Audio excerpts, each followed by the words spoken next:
É uma alegria estar com vocês mais uma vez, compartilhando na palavra do Senhor. Quero convidá-los a abrir a Bíblia no Evangelho de Lucas, no capítulo 9, do verso 51 ao verso 56. Vamos ficar em pé para a leitura da palavra.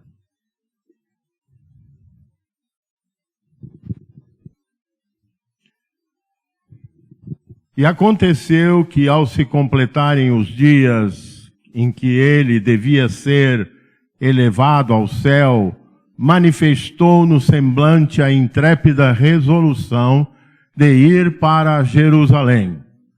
E enviou mensageiros que o antecedessem. Indo eles, entraram numa aldeia de samaritanos para lhes preparar pousada. Mas não o receberam, porque o aspecto dele era de quem definitivamente ia para Jerusalém. Vendo isso, os discípulos, Tiago e João, perguntaram: Senhor, queres que mandemos descer fogo do céu para os consumir? Jesus, porém, voltando para eles, os repreendeu e disse: Vós não sabeis de que espírito sou. Pois o Filho do Homem não veio para destruir as almas dos homens, mas para salvá-los. E seguiram para outra aldeia. Senhor amado, obrigado. Podemos dizer Ebenezer, até aqui nos ajudou o Senhor. E nessa noite que o Senhor nos propicia esse tempo de adoração, de louvor, a Ti, Senhor, como único Deus e Salvador, nós rogamos ser presente no coração, na vida de cada irmão, cada irmã, e permita que a palavra lida e exposta possa edificar, instruir, quebrantar e preparar homens e mulheres para a obra que o Senhor nos tem chamado. Em nome de Jesus. Amém. Você pode assentar.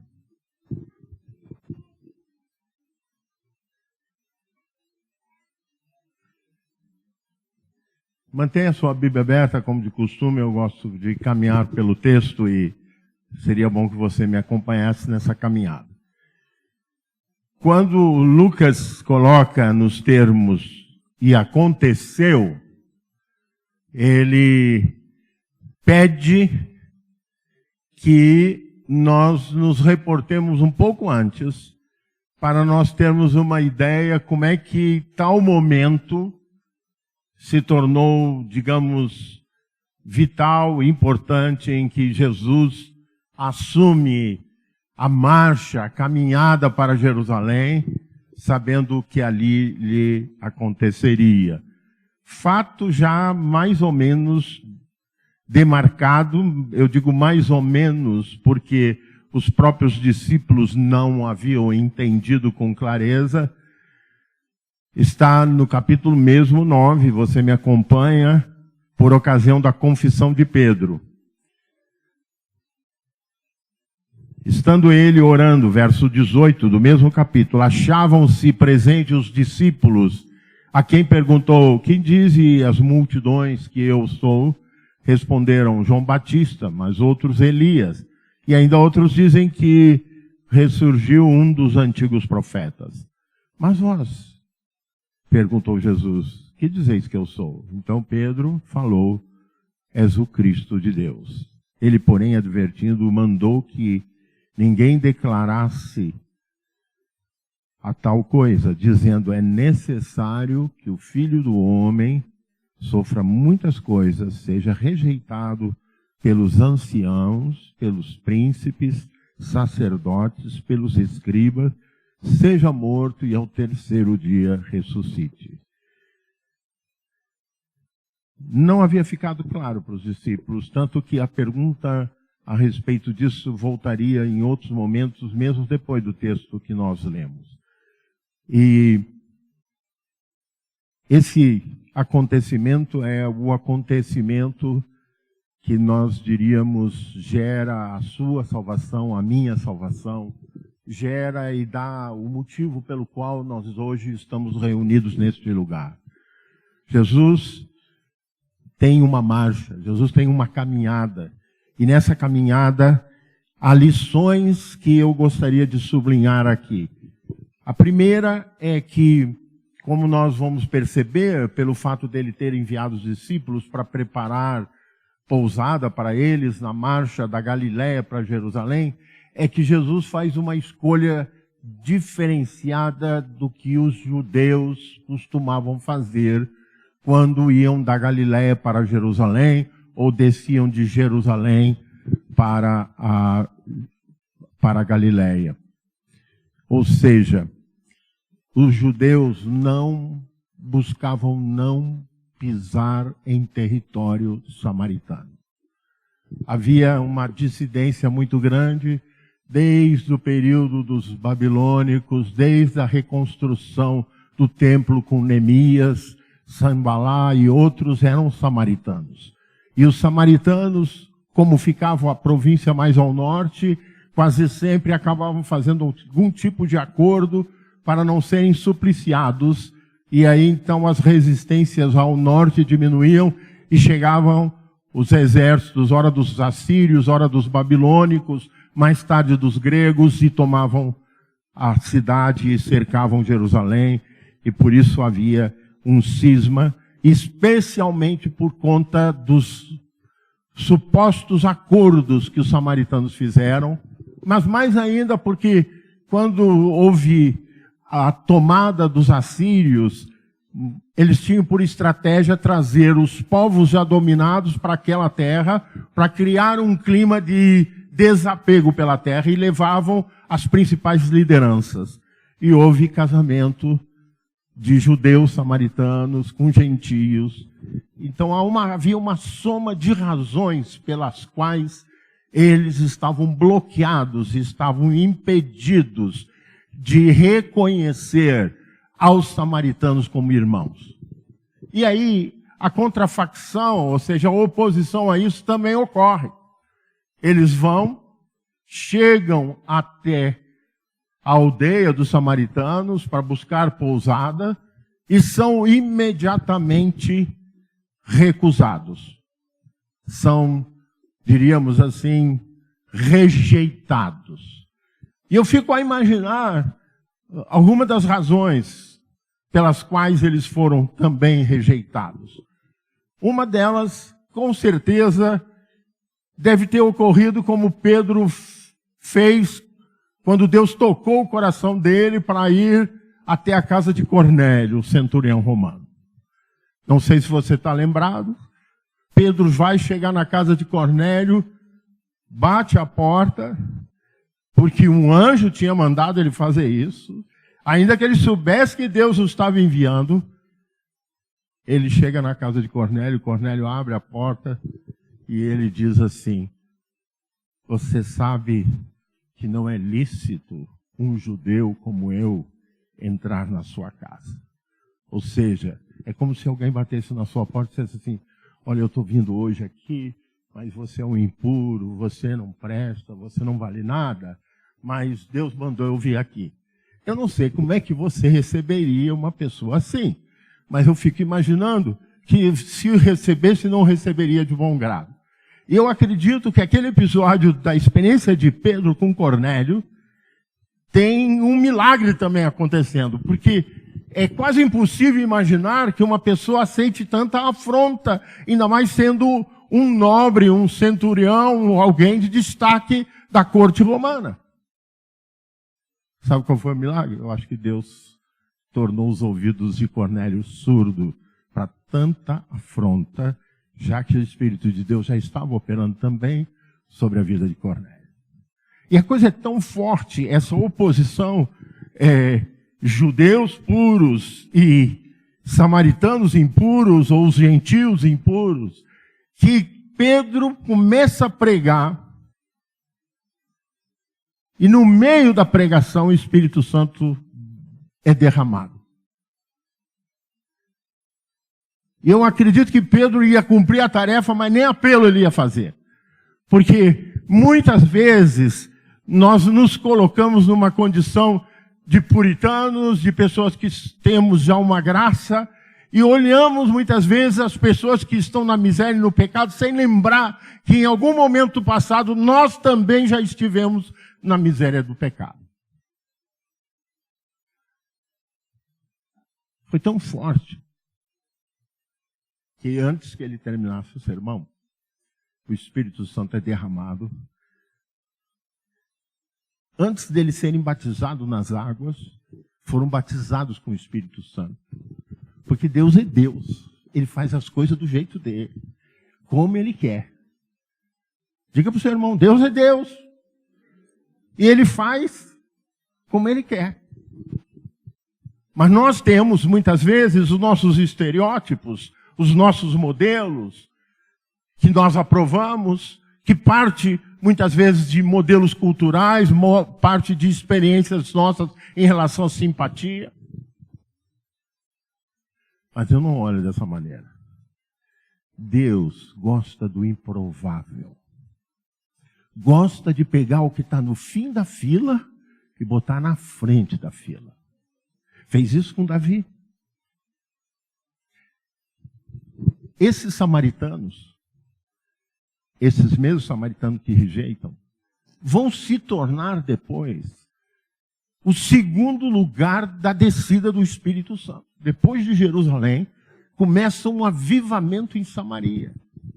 E é de Samaria que Filipe vai lá para a faixa, para o deserto, para evangelizar o eunuco.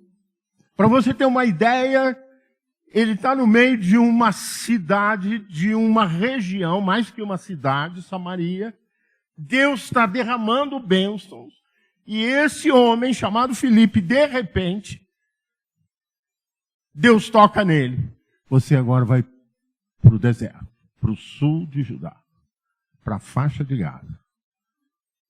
Eu tenho deduzido, essa pastora Cida, que, na verdade, ele não quis ir.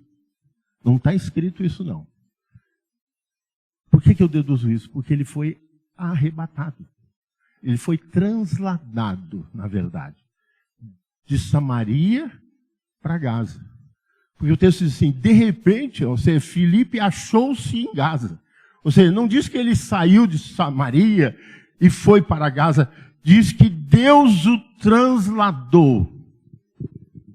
E pensa bem, Filipe tinha razão. E pensando do modo como foi formado os discípulos, que tiveram uma catequese, tiveram um discipulado na sinagoga sobre pureza em Israel, eles também achavam que estavam certos.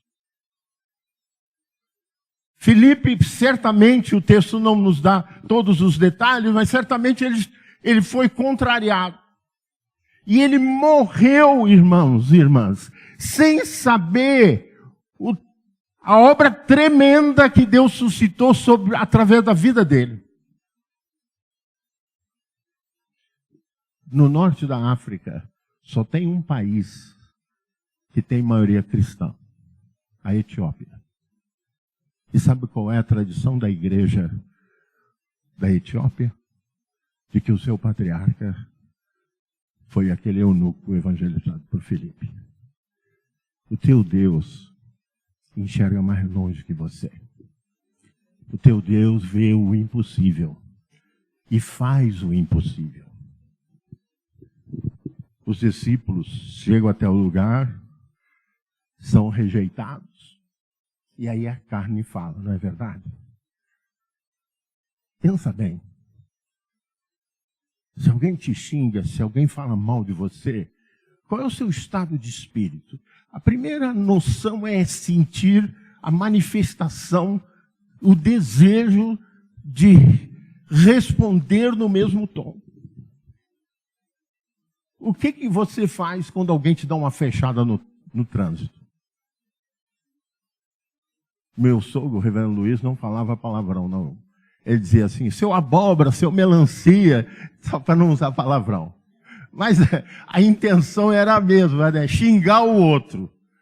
Porque é o mínimo que a gente faz. Quando não, desce do carro disposto a brigar. Eu ia pregar certa feita no Rio, descendo a serra, deu um acidente domingo à tarde, engarrafou, e aí está naquele para e arranca. De repente, eu toquei o carro da frente, não tocou, eu encostei no carro da frente. O sujeito desce do carro, era um policial militar, já desceu com a mão no coldre, assim, na arma. Quando ele me viu, e eu estava com camisa clerical, né? Ele disfarçou, falou: seu padre, o senhor viu o que o senhor fez? Falei: eu não sou padre, não, eu sou pastor da igreja metodista. Aí ele: pois é, mas o senhor me deu um prejuízo e tal. Aí, conclusão, fomos para o acostamento para conversar. E aí a animosidade, aquela ira dele, semelhante às dos discípulos, foi se dissipando. E aí eu falei para ele: eu sou crente. E tenho, antes de tudo, se eu te causei, eu vou te pagar.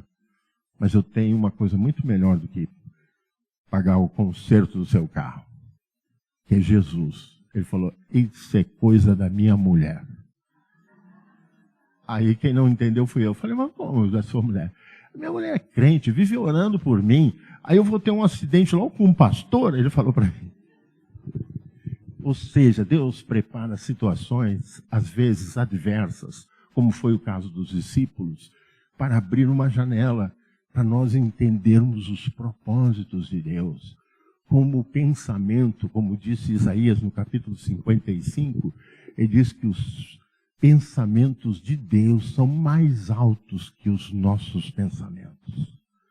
Os caminhos de Deus são mais altos que os nossos caminhos. Se você deixa os pensamentos de Deus expresso na sua palavra guiar a sua vida, você vai trilhar caminhos mais altos do que você tem trilhado. Ele vai te levar a lugares que você nunca imaginou que poderia chegar. Porque Ele é Deus. Como você reage à contrariedade? Você está respondendo os ataques à carne também com violência? Você está permitindo que a agressividade tire amizades da sua vida?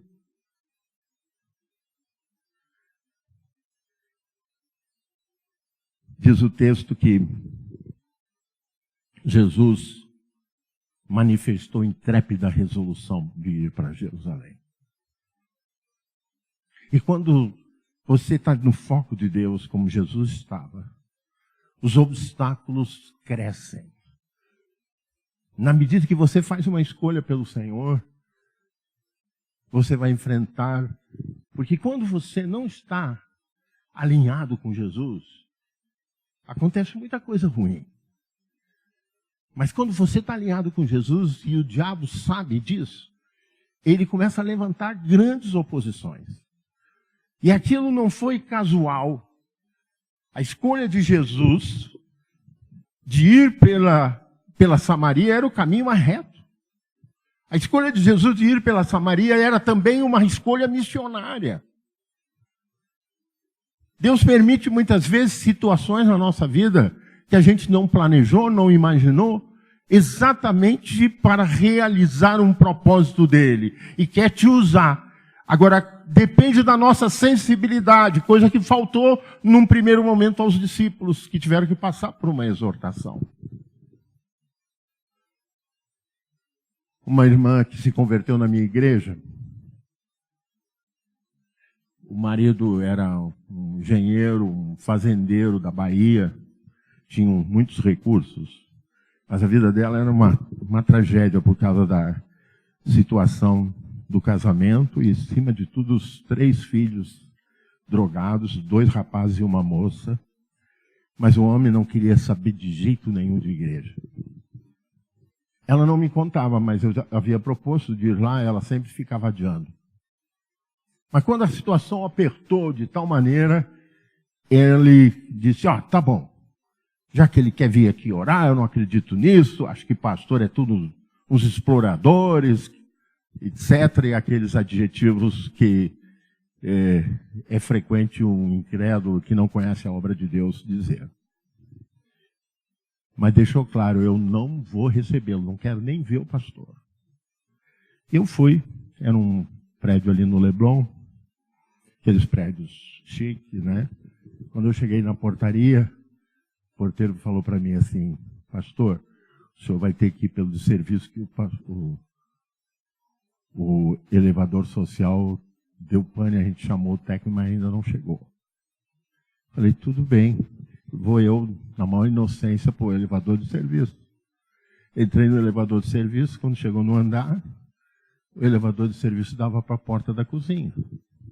Eu bato na porta, quem é que abre a porta? O Arlindo, que não queria me ver. Era a minha Samaria, sem saber. Ele ficou sem jeito, me levou para a sala.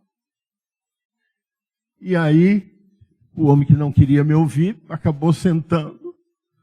E eu comecei a demonstrar interesse. Eu soube que o senhor planta cacau, eu gostaria de conhecer a cultura do cacau, nunca vi nenhum pé de cacaueiro e tal. E aí ele começou, se empolgou, começou a falar. E quando ele terminou a explicação, eu disse, mas eu estou aqui por outro motivo. Eu estou aqui para trazer um valor muito grande para você. E aí comecei a contar o que Jesus fez na minha vida, né? Eu não preguei, eu dei um testemunho. E ela tinha convocado os filhos, estava toda a família naquela sala. E convidei para o culto à noite. Saí de lá umas 5 e pouco da tarde. No culto à noite a família veio, sentaram ela com os filhos, no segundo banco ele sentou lá atrás. Na hora do apelo, a primeira pessoa a levantar foi o Arlindo. Porque Deus tem caminhos que nós não conhecemos para fazer a sua obra.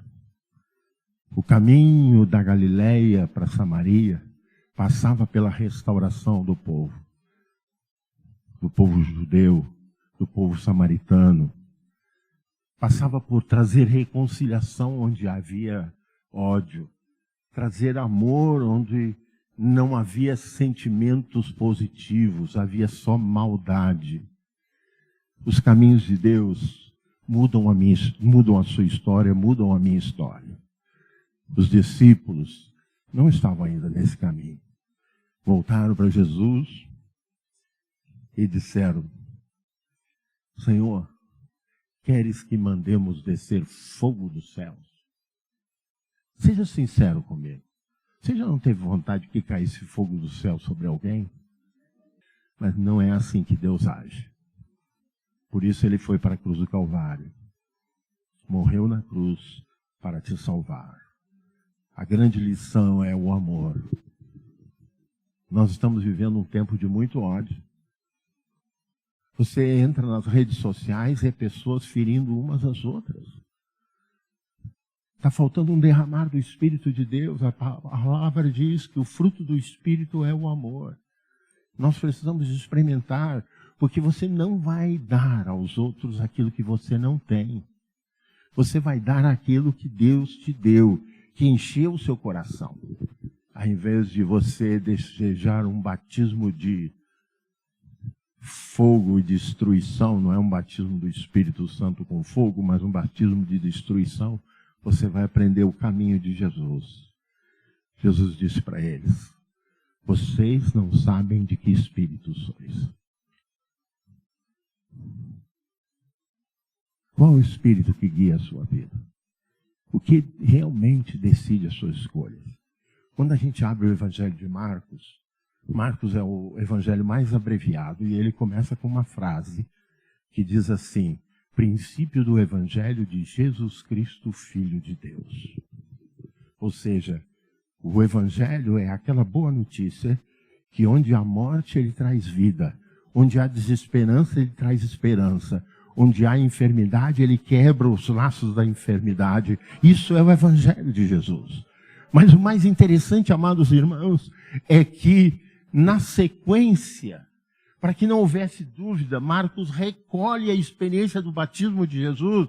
E o que ele diz que acontece no batismo de Jesus? O céu se abre e Deus declara, este é o meu filho amado em quem me comprazo.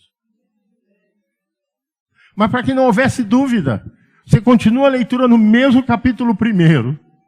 No mesmo capítulo 1. Jesus entra na sinagoga de Cafarnaum e um endemoniado dá de frente com ele e diz: eu sei quem tu és.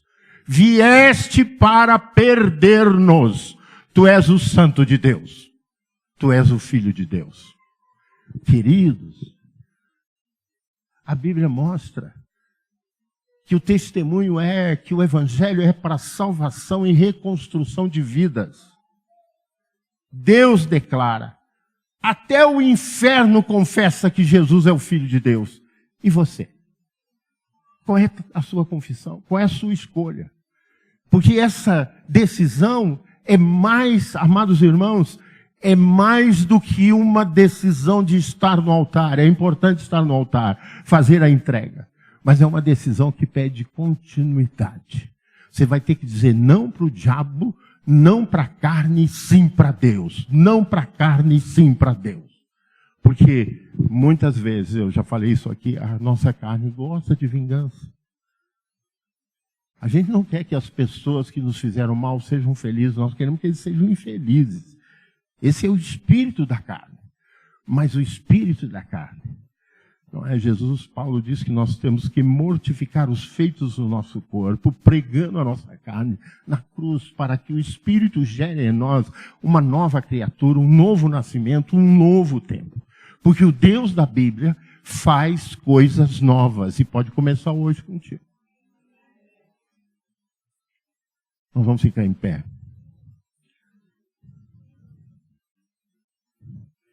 E esse é o momento de você declarar, como Deus declarou, que Jesus é o Filho de Deus. Se você está vivendo uma vida que você confessa que você só vê adversários, só vê dificuldades, você está precisando que o grande comandante Jesus vá à frente na sua vida e abra as portas e remova os obstáculos. Você está precisando que o Espírito habite em você, que seja teu conselheiro, o Espírito de Deus. Se você reconhece que você precisa muito, se você não está satisfeito com a vida cristã que você está levando, você reconhece que precisa de mudança, eu convido você a estar aqui no altar, eu quero orar contigo, para que Deus derrame graça sobre graça. Se você, embora membro da igreja, está, quem sabe assim, meio distante, reconhecendo que a sua vida cristã não está satisfatória, Deus está oferecendo uma oportunidade de uma nova aliança. E saiba que Ele faz tudo novo. Ele faz tudo novo. Enquanto eles cantam, se Deus falou contigo e você deseja renovar a sua aliança com Deus, fazer uma confissão de fé: Senhor, eu creio. Eu sei que é difícil, Senhor, eu sei que há obstáculos, Senhor, mas eu creio que o Senhor pode me tomar pela mão. Tem um hino uninário que diz: com tua mão segura bem a minha, pois eu tão frágil sou, ó Salvador, que não me atrevo a dar jamais um passo sem teu amparo, Cristo meu Senhor. Essa é a oportunidade de buscar o amparo de Jesus. Ele está aqui passeando no nosso meio pelo Espírito de Deus. Se você já sentiu o toque dele, deixa seu lugar, venha. Eu quero orar contigo, eu e a pastora Cissa.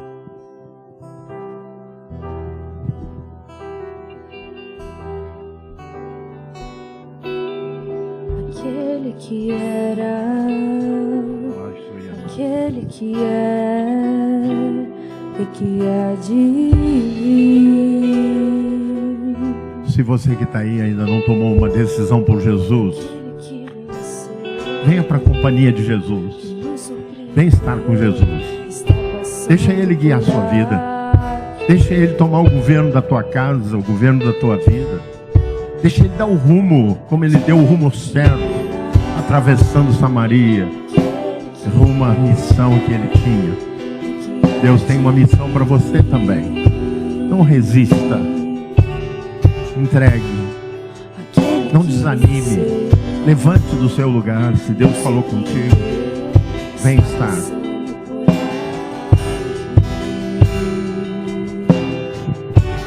Posso ver pescadores de almas. Nós somos seus pescadores de almas. posso ver pescadores de almas.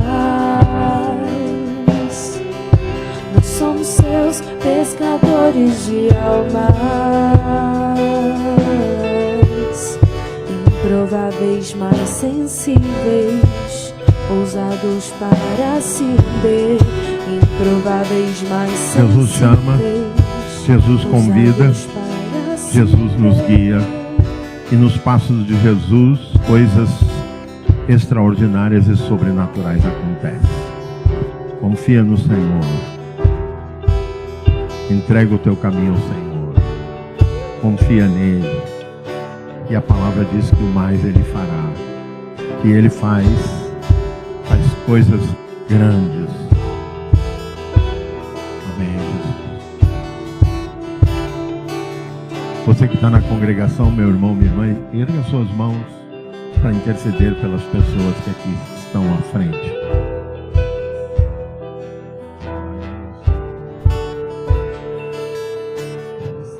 Põe a mão no seu coração, vamos orar juntos. Diga: Senhor Jesus, eu reconheço que só Tu, Senhor, podes mudar o meu caminho, a minha sorte, a minha vida. Por isso eu estou nesse altar, dizendo: é uma entrega, Jesus. É uma confissão de fé, sabendo que a fé gera esperança, e a esperança gera experiências novas contigo, Senhor. Eu quero agora, no nome de Jesus de Nazaré, teu Filho, o nosso Salvador, rogar por uma intervenção sobrenatural na vida de cada um dos teus filhos e filhas nesse altar, nessa noite, Senhor. Que aquele que traz em si uma enfermidade, Senhor, no nome de Jesus, põe a tua mão ali, Senhor. Cura esse teu filho, cura essa tua filha, Senhor, para que te rendam glórias e honra ao nome de Jesus, o Todo-Poderoso. Aquele que, Senhor, está em busca de um trabalho e enfrenta só dificuldades, abre uma porta, Senhor, para que te honre, para que proclame seu nome e reconheça em seus caminhos a manifestação do teu poder e da tua graça. Abençoa cada família aqui representada, Senhor. Derrama a tua graça, a tua misericórdia. Ajuda, Senhor, a superarmos os limites dos nossos sentimentos contraditórios, os nossos rancores. Senhor, essas coisas que só nos adoecem, tira da nossa vida e põe, Senhor, um batismo de amor na nossa vida, Senhor. Que o teu amor revelado na cruz do Calvário, revelado no ressuscitado, aquele que venceu a morte, seja derramado em nossos corações, Senhor, de tal maneira que nossa vida seja um testemunho vivo do Evangelho, vivido, experimentado, Senhor. É a nossa oração, Senhor, entregando a vida de cada um dos teus filhos e filhas nas tuas mãos. Em nome de Jesus.